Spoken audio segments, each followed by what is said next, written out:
อันซินอันเล่าเรื่องอันบรรณาเกะที่เขาจัดงานใหญ่อยู่ในบรรณาเกะเนี่ยเป็นแนวใดสมัยตะกี้ตะเก่านะโอ้ยพี่น้องสมัยตะกี้ผู้ใดเกิดทันเด้อมีอยู่บ่ผู้หยังอยู่อันที่มันเกิดเรื่องอยู่มันเกทหารกับตำรวจตีกันนั่นเพราะยังจื้ออยู่เด้อตะกี้ตลาดสดนาเกตยังมาทันได้เป็นตลาดทันได้เป็นตลาดสดยังเป็นเดินอยู่ยังเป็นเดินมาฮอดพี่มาฮอดอันค้างชีวิตดีมานี้เราเพื่อเราจ้างงานใหญ่เพื่อเอาสังกะสีมาอ้อมขายบัตรเท่าไหร่โน5 บาทบ่หรือ3 บาทบุเอานางมาสายคนนั้นลังเข้าไปเต็มมัดแตนจูลูเบิ่งมาได้รถดึกมารถตำรวจทหารมันมาแต่ภูผาน้อย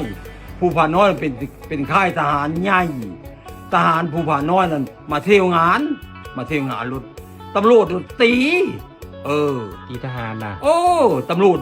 นาเกนี่แหละใช่ตำรวจที่ไหนตีนะตำรวจทหารนั้นเจ็บตั้งเท่าไหร่คนเจ็บดักได้เจ็บหลายบาดนี้ทหารเขาก็บุญญาบุญยมแล้วบาดนี้เขาก็มือแล้วบาดนี้เขาก็มือค่ายเย็นผู้ผ่านน้อยพูดแล้วก็ไปว่าผู้มูดผู้โกงเขาผังเลยชื่อตีเจ็บตั้งเท่าไรคนโหเตะบาดนี้ก็ทหารผู้ผ่านน้อยก็ขับรถถังมาเลยบาดนี้รถถังมาตั้งเท่าไรขัดมากับบริณาได้หลังแล้วบาดนี้นะเย็บสังกะสีเพื่อเอาสังกะสีออมได้งานนะบุกเข้ามาบอกครับภูมิเข้ามาเลยสังกะสีนะอันเพิ่นกันนะคนก็เต้นเข้ามาเลยคนแล้วก็เขาก็เล่นหยาบลงตำรวจก็เล่นหาตำรวจตีเขาได้คนก็ยานแล้วก็รถถังแล้วบาดนี้นะคนนั้นเล่นแทนลงหนังนะคือมดตะหูนี่แหละจักผู้ชายจักไม่หญิงผู้ลงคนนานุ่งสิ้นก็สิ้นเฮสิ้นน่ะเป็นโค้งอยู่สิ้นน่ะสิ้นกระโปรงก็มีเกิบนั้นได้ดอกสัก3-4 เคงเกิบน่ะ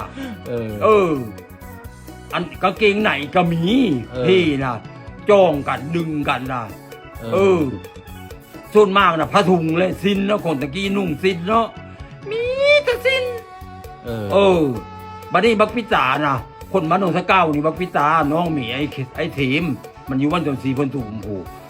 มาจะมาหาซื้อมาห้อยเอาเกิบคู่ใดงามๆนะห้อยเอาหาบมาเอามาจ่ายมดบานก็อย่างบ่มดเกิบเขาทิมนะบอกเขายานเขายานเขาก็เล่นเลยเล่นมือไผ่มือมันจักปลาลูกปลาเต้าสิงให้ก็กันดอกสิ่งมือเท้ามาเกิบยังกองปูนอยู่เท้าคู่มือตึงทหารตำรวจตีกันพี่น้องเป็นตะยานคือจะตายนี่